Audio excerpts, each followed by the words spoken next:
How to add the Mailbox widget to the home screen on the iPhone 16 series. First, let's go back to your home screen by swiping up at the bottom of the screen. Now on the home screen, touch and hold. Then we tap on the Edit button at the top. Now from the pop-up, tap on Add Widget. Then in the widget list, we scroll down. And in here, tap on Mail.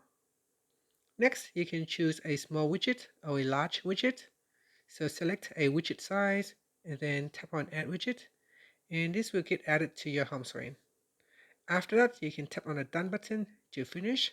If you want to make changes to your widget, you can touch and hold, and then touch and hold, and from the menu, so I'll do it again.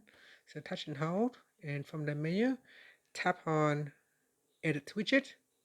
In here, you can choose a mailbox. By default, it is set to all inbox right here.